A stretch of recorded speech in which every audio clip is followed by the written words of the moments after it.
దిల్ రాజు ఏం మాట్లాడినా, ఏం చేసినా సంచలనమే అన్నట్టుగా మారిపోయింది పరిస్థితి. దిల్ రాజు గతంలో ఎప్పుడో అల్లు అర్జున్ గురించి చేసిన కామెంట్స్ సోషల్ మీడియాలో వైరల్ అవుతున్నాయి. ఈ వివరాల్లోకి వెళ్తే, ఏ ముహూర్తాన గేమ్ చేంజర్ సినిమాను దిల్ రాజు నిర్మించారో తెలియదు కానీ అప్పటి నుంచి టాక్ ఆఫ్ ది టౌన్ గా మారిపోయారు. గతంలో ఎప్పుడూ లేనంతగా ఆయన వార్తల్లో నిలుస్తున్నారు.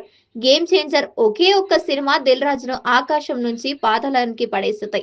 దీని ఫలితంగానే గేమ్ చేంజర్ బాక్సాఫీస్ల వద్ద దారుణ ఫలితాల్ని చవిచూస్తుంది. ఎంత తీసేసినా ఈ సినిమా 250 కోట్లకు పైగానే నష్టాన్ని మిగిల్చినట్టు తెలుస్తోంది.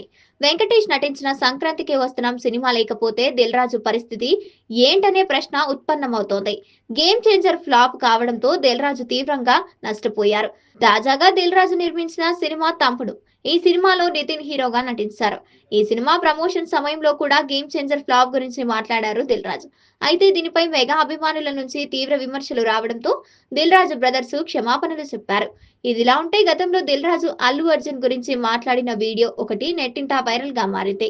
ఓ ప్రముఖ ఛానల్ కు ఇచ్చిన ఇంటర్వ్యూలో దిల్ రాజు మాట్లాడుతూ గంగోత్రి సమయంలో అల్లు అర్జున్ ఎలా ఉన్నారో వివరించారని, గంగోత్రి సినిమా సమయంలో అల్లు అర్జున్ ను చూసి ఇతరు హీరోనా అనుకున్నానని, కానీ ఆర్య సినిమాకు అతను తాను ఎలా మార్చుకున్నాడో అందరం చూశామని దిల్ రాజు తెలిపారు.